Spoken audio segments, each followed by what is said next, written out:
দর্শক বন্ধুরা, আশাময়ী নারী অনুষ্ঠানের আরো একটি পর্বে আপনাদের সবাইকে স্বাগত জানাই।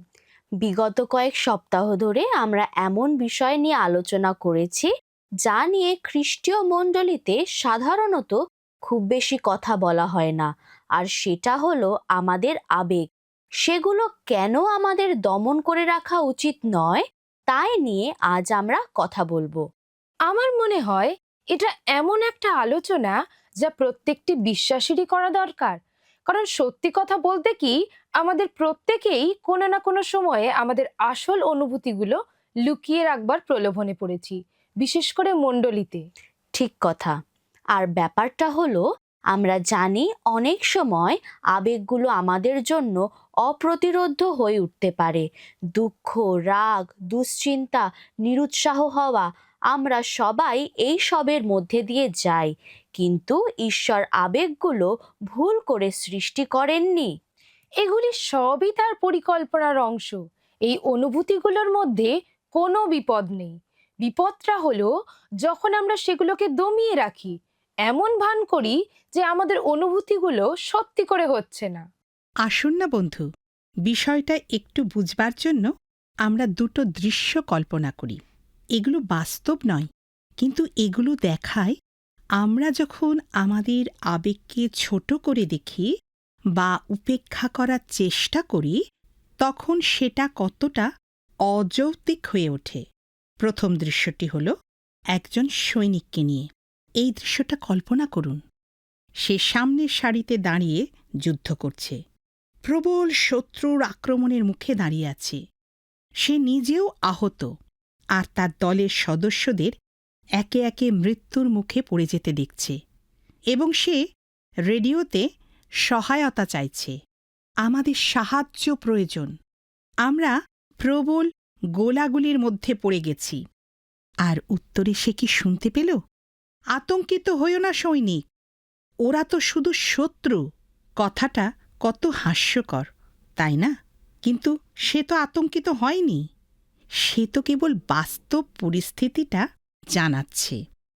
তার কেবল সাহায্যের প্রয়োজন ছিল, কিন্তু অন্য দিক থেকে আসা কণ্ঠস্বর একই রকম কথা বলে কেবল তাকে শান্ত করার চেষ্টা করছে। ভালো কাজ করছো, মনে উৎসাহ রাখো। এদিকে তার সারা শরীর থেকে রক্ত ঝরছে, তার সাথীরা একে একে মারা যাচ্ছে, আর তার একান্তই যা প্রয়োজন সেটা হলো সাহায্য। এবারে আমরা দ্বিতীয় দৃশ্যটি কল্পনা করি। হরি হচ্ছে একটি লোক যে তার প্রতিবেশীকে ছাদ মেরামত করতে সাহায্য করছিল। সেই হঠাৎ করে পড়ে গেল এবং তার পা ভেঙে গেল, আর এখন সে হাসপাতালে শুয়ে আছে। তার বন্ধুরা তাকে দেখতে এসেছে, আর সান্ত্বনার বদলে তারা তাকে এই ধরনের কথা বলতে লাগল। হরি, তোমার যদি যথেষ্ট বিশ্বাস থাকে তাহলে তুমি এর থেকে নিশ্চয়ই বেরিয়ে আসতে পারবে, কিংবা তুমি কষ্ট পেও না, কেবল আরোগ্যতায় বিশ্বাস করো আর তোমার ব্যথা চলে যাবে। আর তারপর আর একজন তাকে বলল, হরি, আমি কি বলবো সেটা ঠিক বুঝতে পারছি না, তাই আমি চলে যাচ্ছি। ভালো হয়ে গেলে আমার সঙ্গে আবার যোগাযোগ করো। আমরা হাসছি কারণ আমরা জানি যে এই কথাগুলো আমরা চিন্তাও করতে পারি না। তবু খ্রিস্ট বিশ্বাসী হিসাবে আমরা হয়তো সবসময় একে অপরের সঙ্গে এটা করে থাকি। যখন কেউ কষ্ট পায়, আমরা তখন বাইবেলের একটা পদ বলে তাকে চুপ করিয়ে দিই।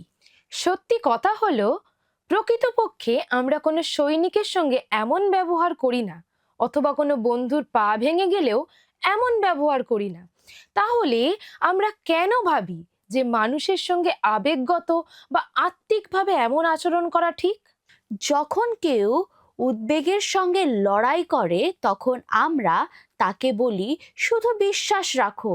কেউ যখন অবিচার পেয়ে ক্রুদ্ধ হয়, আমরা তাকে ধার্মিকতার সঙ্গে বিষয়টার মোকাবিলা করতে সাহায্য না করে তাকে চুপ করিয়ে দিই। কথাটা শোনা শোনা মনে হচ্ছে, তাই না? হ্যাঁ, এবারে এই বিষয়ে কথা বলা থামিয়ে আমাদের আবেগ চেপে রাখা এতটা ক্ষতিকর কেন, তাহলে সেই বিষয়ে কথা বলি। আমরা যখন আবেগগুলো এড়িয়ে যাই, সেগুলো চলে যায় না, সেগুলো শুধু জ্যান্ত পুঁতে দেওয়া হয়। আর কাউকে জ্যান্ত পুঁতে দিলে তার কি হয়? কখনো না কখনো সেটা আবার ফিরে আসে। সঠিক। উপদেশক তার 3 অধ্যায় 1 পদ এবং 3 থেকে 4 পদ বলে, সকল বিষয়েরই সময় আছে ও আকাশের নিচে সমস্ত ব্যাপারের কাল আছে। সুস্থ করিবার কাল, ভাঙিবার কাল ও গাঁথিবার কাল, রোদন করিবার কাল ও হাস্য করিবার কাল, বিলাপ করিবার কাল ও নৃত্য করিবার কাল। এটা কোনো কবিতা নয়, এটা হচ্ছে ঈশ্বর দত্ত জীবনের ছন্দ। শোক করার সময় আছে, রোদন করার সময় আছে। আমরা যদি সেই সময়টাকে অস্বীকার করি, তাহলে ঈশ্বর আমাদের যেভাবে সৃষ্টি করেছেন সেটাকে অস্বীকার করি। হ্যাঁ, দমন করা হচ্ছে অল্প মাটির নিচে কাঁটাগুলো চাপা দিয়ে রাখার মতো। সেগুলো আবার বাইরে বেরিয়ে আসে, আর যখন বেরিয়ে আসে তখন সেগুলো আরো বেশি করে ব্যথা দেয়। এই কারণে আমরা এমন কিছু লোকদের দেখি যারা বাইরে থেকে হাসি খুশি মনে হয়, কিন্তু হঠাৎ রাগে ফেটে পড়েন। বা এমন মানুষদের দেখি যারা বহু বছর বিশ্বস্তভাবে সেবা করেছেন, কিন্তু একসময় ক্লান্তি আর অবসাদে সম্পূর্ণ ভেঙে পড়েছেন। লীলা এমন একটা সংসারে বড় হয়ে উঠেছিল যেখানে তার বাবার মেজাজটা ঠিক করে দিত প্রত্যেকটি সন্ধেবেলার আবহাওয়া কেমন হবে। তিনি যদি ভালো মেজাজে থাকতেন তাহলে সমস্ত পরিবারই হাসাহাসি করত, কিন্তু তিনি যদি তার ভ্রু কুঁচকে রাখতেন বা গলার স্বর উঁচু করতেন তাহলে পরিবারের সবাই চুপ করে থাকত। মনে হতো যেন সবাই ডিমের খোলার উপরে হেঁটে বেড়াচ্ছে। খুব অল্প বয়স থেকেই লীলা জানত যে তার নিজের আবেগগুলো, বিশেষ করে রাগ, খুবই বিপজ্জনক ছিল। একবার একটি ফুলদানি সে ভেঙে না ফেললেও তার বাবা তাকে যখন অন্যায়ভাবে তিরস্কার করেছিলেন, সে নিজের হয়ে কিছু বলার চেষ্টা করেছিল, কিন্তু তার বাবা তার কথা শেষ করার আগেই তার মা তার কাঁধের উপরে তার হাত রেখে ফিসফিস করে বলেছিলেন, ওনাকে রাগিয়ে দিও না, চুপ করে থাকো। নিস্তব্ধতা শান্তি রক্ষা করে। এমনকি সত্যকে চেপে রাখা হলেও এই শিক্ষাটা খুবই সুস্পষ্ট ছিল। বছর গড়িয়ে যেতে যেতে লীলা দাঁত চেপে হাসার একজন বিশেষজ্ঞে পরিণত হয়ে উঠল। স্কুলের সহপাঠীরা যখন লাইন ভেঙে সামনে চলে যেত, সে চুপ করে একপাশে সরে দাঁড়াত। বন্ধুরা যখন তার কাছ থেকে জিনিস নিয়ে আর ফেরত দিত না, সে জোর করে হাসত আর বলত, ঠিক আছে। সে বিশ্বাস করত যে তার রাগ হচ্ছে এমন একটা শত্রু যেটা তাকে চেপে রাখতে হবে, না হলে সংঘর্ষ, প্রত্যাখ্যান বা আরও মন্দ কিছুর ঝুঁকি থেকে যায়। প্রাপ্তবয়স্ক হওয়ার সাথে সাথে এই অভ্যাসটা লীলার জীবনের প্রতিটি অংশে গেঁথে গিয়েছিল। তার কর্মক্ষেত্রে তার সহকর্মীরা তার শান্ত স্বভাবের প্রশংসা করত, তার ধৈর্যের জন্য, তর্ক বিতর্ক এড়িয়ে চলার ক্ষমতার জন্য আর তার নম্র স্বভাবের জন্য তাকে প্রশংসা করা হতো। সেই শান্ত ভাবের প্রকৃত মূল্যটা কেউ দেখতে পেত না। তার নীরবে করা অভিমানগুলো ইটের মতো একটার পর একটা জমে উঠত তার হৃদয়ের ভেতরে। প্রতিটি না বলা কথার সঙ্গে আরও ভারী হয়ে উঠত। মিটিংয়ের সময়ে তার চিন্তা ভাবনাগুলো কেউই গুরুত্ব দিত না, কিন্তু সেই একই কথা যখন অন্য কেউ বলত তখন সেটা গুরুত্ব দেওয়া হতো। তখন সে নিজেকে বলত, এখানে কথা বলার কোনো মানে হয় না। বন্ধুরা যখন তার মতামত না নিয়েই এমন কিছু সিদ্ধান্ত নিত যা তাকে প্রভাবিত করত, লীলা তখন চুপ করে থাকত, নিজেকেই বোঝাত সব মেনে নেওয়াটাই নাকি পরিণত হওয়ার লক্ষণ। কিন্তু মনের গভীরে সেই নীরবতা তাকে ভিতর থেকে কুড়িয়ে কুড়িয়ে কুড়িয়ে কুড়িয়ে খেতে শুরু করল। তার রাতে ঘুম আসত না। সেই কথোপকথনগুলো বারবার তার মনে পড়ত, যেগুলো তার অন্যভাবে বলার ইচ্ছা হতো, যে কথাগুলো তার রেগে রেগে বলা উচিত ছিল, কিন্তু যা সে মুখে কোনো দিনই বলেনি। ধীরে ধীরে সে নিজেকে গুরুত্বহীন মনে করতে লাগল, যেন তার প্রয়োজন আর অনুভূতির কোনো মূল্যই নেই। লীলা যেটা বুঝতে পারেনি সেটা হল যে সে শান্তির সঙ্গে নিষ্ক্রিয়তাকে মিলিয়ে ফেলেছিল। আসল শান্তি আসে সততা, সুস্থ সীমারেখা নির্ধারণ আর পারস্পরিক শ্রদ্ধা থেকে। কিন্তু লীলা শিখেছিল শান্তি মানে নিজেকে মুছে ফেলা। শেষ পর্যন্ত বছরের পর বছর ধরে জমে থাকা দমিত অনুভূতিগুলো অপ্রত্যাশিতভাবে প্রকাশ পেতে শুরু করল। কোনো সহকর্মীর সঙ্গে সামান্য মতভেদেই তার চোখে জল এসে যেত। ঘরে ছোট্ট কোনো অসুবিধা হলেই সে রাগে ফেটে পড়ত, যা তার নিজেকেও অবাক করে দিত। যে রাগ সে যত্ন করে চাপা দিয়ে রাখত, সেগুলো শেষমেশ ফাটলের মধ্যে দিয়ে বেরিয়ে আসতে লাগল। কারণ অনুভূতিগুলো কখনো হারিয়ে যায় না, শুধু মুক্তি পাওয়ার জন্য সময়ের অপেক্ষায় থাকে। লীলার যাত্রা অনেক নারীরই সংগ্রামকে প্রতিফলিত করে। আমাদের মতো যাদের বড় করা হয়েছে এই বিশ্বাসে যে রাগ হচ্ছে অনারীসুলভ, অসম্মানজনক কিংবা বিপজ্জনক কিছু, আমাদের অনেকের জন্যই চ্যালেঞ্জটা ছিল সেই মিথ্যেটাকে ভুলে যাওয়া আর শেখা যে সুস্থভাবে প্রকাশিত হওয়া রাগ পরিবর্তনের এক শক্তিশালী উপায় হতে পারে। এটা চেঁচামেচি করা বা নিয়ন্ত্রণ হারানোর বিষয় নয়। এটা আসলে না বলতে অসম্মতি জানাতে, ভয় না পেয়ে নিজেদের অবস্থানে দৃঢ়ভাবে দাঁড়িয়ে থাকতে নিজেদের অনুমতি দেওয়ার বিষয়। রাগ প্রকাশ করতে শেখার মধ্যে দিয়েই আমরা ধীরে ধীরে ফিরে পাই আমাদের সেই কণ্ঠস্বর, যেটাকে শৈশব থেকেই শান্তি বজায় রাখার নাম করে চুপ করিয়ে রেখেছিলাম। আবেগগুলো সত্যি করেই কোনোদিন অদৃশ্য হয়ে যায় না, সেগুলো বোতলবন্দি হয়ে থাকে। বাইবেল আসলে স্বনিয়ন্ত্রণের কথা বলে, দমিয়ে রাখার কথা বলে না। এটাই তফাৎ। হ্যাঁ, স্বনিয়ন্ত্রণ হচ্ছে এটাই যে আমাদের অনুভূতিগুলো আমরা কখন আর কিভাবে প্রকাশ করব সেটা বেছে নেওয়া। দমন করা হলো আমরা যা অনুভব করছি সেটা স্বীকার না করা। হ্যাঁ, প্রভু যিশুর কথা চিন্তা করুন তো। যোহন তার 11 অধ্যায়ে তিনি লাসারের কবরের কাছে সবার সামনে রোদন করেছেন। তারপরে তিনি ধর্মধামের ভিতরে তার ধার্মিক ক্রোধে পোদ্দারদের মেজ উল্টিয়ে দিয়েছিলেন। মথি তার 21 অধ্যায়ে আমরা দেখতে পাই তিনি গেতসিমানিতে গভীর মর্মবেদনা বোধ করেছিলেন। আমার প্রাণ মরণ পর্যন্ত দুঃখার্ত হইয়াছে, যা আমরা পাই মথি তার 26 অধ্যায় 38 পদে। প্রভু যিশু তার আবেগ গোপন করেননি, তিনি সেগুলোকে সৎভাবে কিন্তু পাপ না করে প্রকাশ করেছিলেন। কিন্তু একটা সত্যি কথা বলি, আমাদের মধ্যে অনেকেই তাদের আবেগগুলো গোপন করে রাখেন বা ভান করেন যে সেগুলোর কোনো অস্তিত্বই নেই। কেন? আমার মনে হয় তার একটা বড় কারণ হলো দুর্বল দেখতে লাগার ভয়। খোলামেলা হওয়াটা ঝুঁকিপূর্ণ বলে মনে হয়। আমাদের দুশ্চিন্তা হয় এটা ভেবে যে যদি আমরা দুঃখ বা ভয় প্রকাশ করি তাহলে অন্যেরা ভাববে আমাদের বিশ্বাস কম। ও হ্যাঁ, কত লোককে যে এই কথা বলতে শুনেছি, আমি যদি দুঃখকে প্রকাশ করি মানুষ মনে করবে ঈশ্বরের উপরে আমার বিশ্বাস কম, তার হিসাব তোমাকে দিতে পারবো না।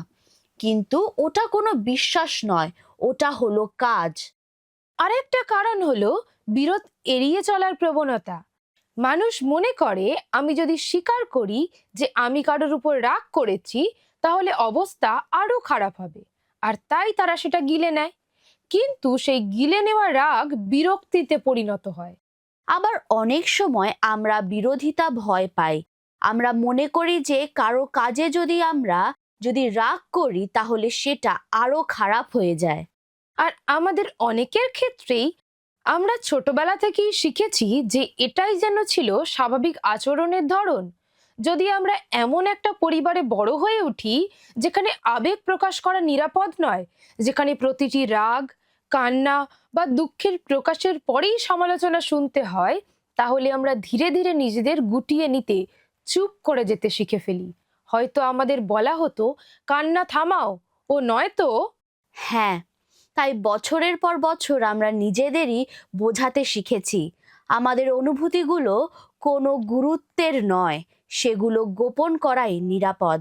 কিন্তু দর্শক বন্ধুরা, অনুভূতি দমন করা সম্পর্ককে সুরক্ষিত করে না, বরং ধীরে ধীরে সেগুলোকে বিষাক্ত করে তোলে। কারণ শেষ পর্যন্ত সেই তিক্ততা কোনো না কোনোভাবে বেরিয়েই আসে।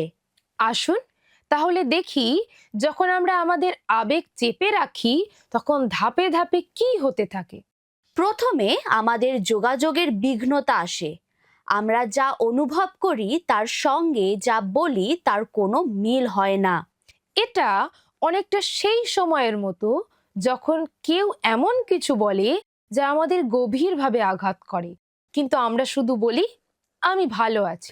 একদম।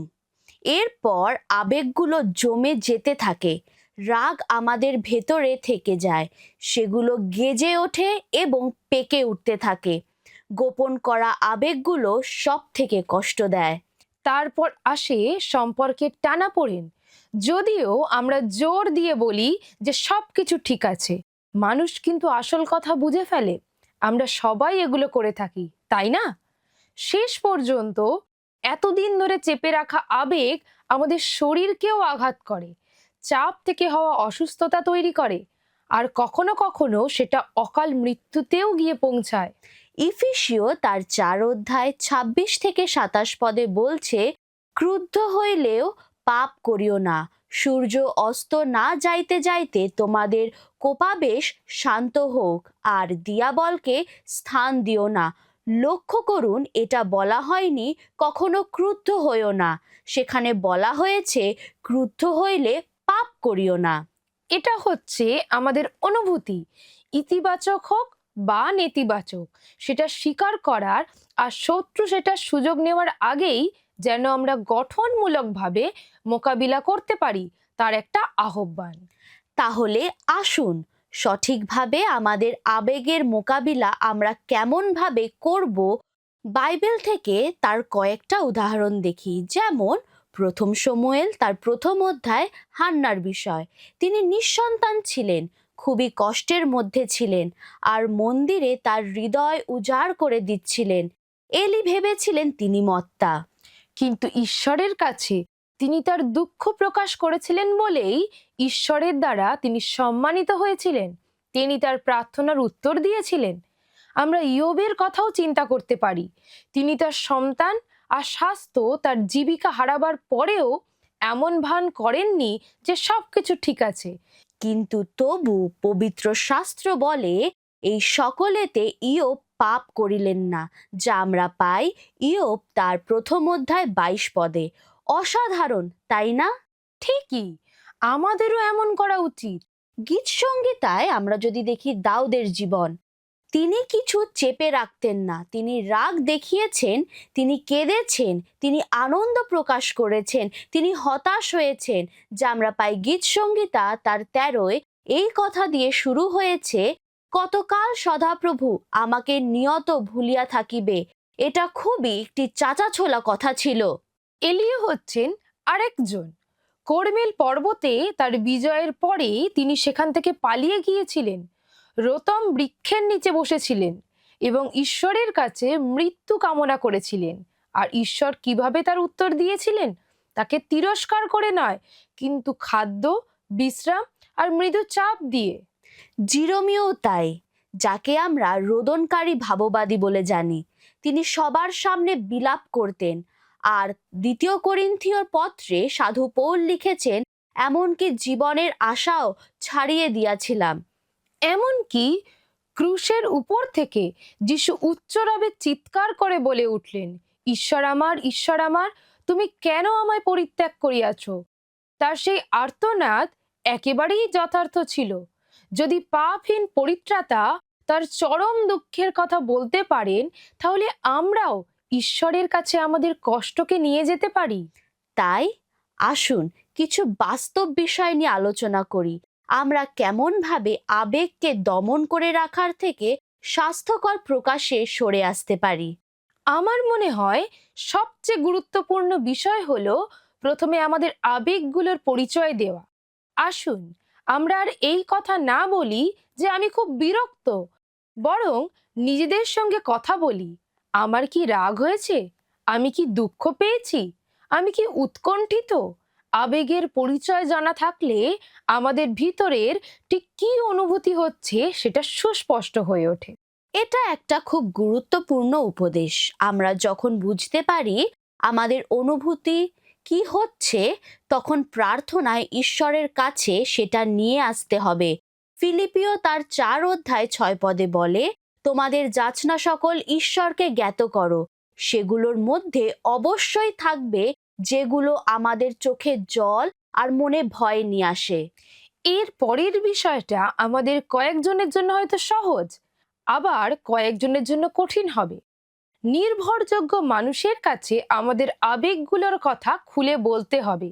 যাহারা আনন্দ করে তাহাদের সহিত আনন্দ করো, যাহারা রোদন করে তাহাদের সহিত রোদন করো, যেটা আমরা পাই রোমিও তার 12 অধ্যায় 15 পদে। এটার জন্য সততার প্রয়োজন হয়। আর প্রয়োজন হয় কার কাছে আমরা বিশ্বাস করে আমাদের কথাগুলো বলবো সেটা বোঝার শক্তি। সবাই যে বিশ্বাসযোগ্য এবং খোলা মনের এটা কিন্তু নাও হতে পারে। একদম। আর সবের শেষে আমাদের মনে রাখতে হবে যে আমাদের আবেগগুলো স্বাভাবিকভাবে পাপপূর্ণ নয়। আমরা সেগুলোকে কেমনভাবে প্রকাশ করি সেটাই পাপকে টেনে আনতে পারে। কিন্তু দুঃখ, রাগ, ভয় এগুলো এক একটা সংকেত, সেগুলো আমাদের ঈশ্বরের কাছে নিয়ে আসে, যিনি সেগুলো সরিয়ে দেন।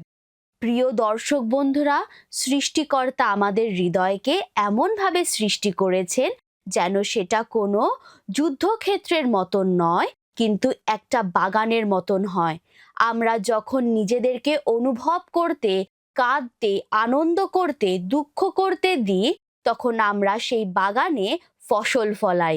সুতরাং সেই আবেগগুলোকে লুকিয়ে রাখবেন না বা এমন ভান করবেন না যে সেই অনুভূতিগুলো আপনার হয়নি, কিন্তু তার কাছে নিজেকে সমর্পণ করুন। আমরা যখন তার কাছে সেগুলো সমর্পণ করি, তিনি তখন আমাদের শিখিয়ে দেন আমরা সেগুলো কিভাবে প্রকাশ করব এবং সেগুলোর মাঝে আমরা কিভাবে শান্তি খুঁজে পাব। আসুন প্রার্থনা করি। আসুন প্রার্থনায় যাই। পবিত্র করুণাময় স্বর্গের ঈশ্বর, তোমাকে আরেকটি বার ধন্যবাদ দিই। এই সুন্দর সময়ে তুমি আমাদেরকে আরেকটি বার তোমার বাক্যের মধ্যে নিয়ে এলে। সত্যি যেন আমরা সেই আবেগগুলোকে তোমার চরণতলে নিয়ে আসতে পারি এবং আমাদের আবেগগুলোকে পাপ না করে প্রকাশ করতে পারি, সেই আশীর্বাদ তুমি আমাদের প্রত্যেককে করো। আরেকটি বার এই পরবর্তী সময়ের ভার এবং আমাদের প্রত্যেককে তোমার চরণতলে সমর্পণ করে প্রার্থনা যিশু তোমার নামে চাইলাম, দয়া করে শ্রবণ এবং গ্রাহ্য করো। আমেন। আমেন। প্রিয় দর্শক বন্ধুরা, আগামী সপ্তাহে আবার সাক্ষাৎ হবে। আজকে এই পর্যন্ত। যদি আপনি আশীর্বাদ পান তাহলে 04490812999 এই নম্বরে একটি মিসড কল দেবেন। আর প্রার্থনার নম্বরে 9433497235 ও 9433803755 এই নম্বরে আমাদের সাথে কথা বলুন। অপেক্ষায় রইলাম। ভালো থাকবেন। আসুন বন্ধু, আজকের প্রশ্ন উত্তরে আসি। গত সপ্তাহের উত্তর অপশন বি, ধন্যবাদ। আজকের প্রশ্ন, ক্রুদ্ধ হইলে পাপ করিও না। অপশন এ কথাটা ঠিক, অপশন বি ভুল, অপশন সি হলেও হতে পারে। এই প্রশ্নের উত্তর আগামীকাল অপশন এ অথবা বি অথবা সি সহকারে 9433497235 এই হোয়াটসঅ্যাপ বা SMS এর মাধ্যমে আমাদেরকে পাঠাবেন। নমস্কার।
কীর্তি যশের স্বর্ণ মুকুট বইতে পারি না যে,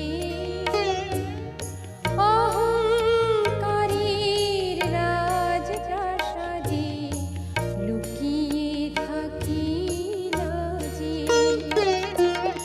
ডাকলে যদি দয়াল আমার, চোখে জাগাও শ্রীমুখ তোমার। ডাকলে যদি দয়াল আমার, চোখে জাগাও শ্রীমুখ তোমার। তোমার মধুর নাম সায়রে যাই গো ডুবে যাই, যাই গো ডুবে যাই, যাই গো ডুবে যাই। নিঃস্ব হয়ে যদি প্রভু তোমার দেখা পাই, এই পৃথিবীর বৃত্ত সুখে আর প্রয়োজন নাই। আমাদের গত সপ্তাহের বিজয়ী দর্শক বন্ধু হলেন রুমকি দাস নস্কর, কলকাতা থেকে।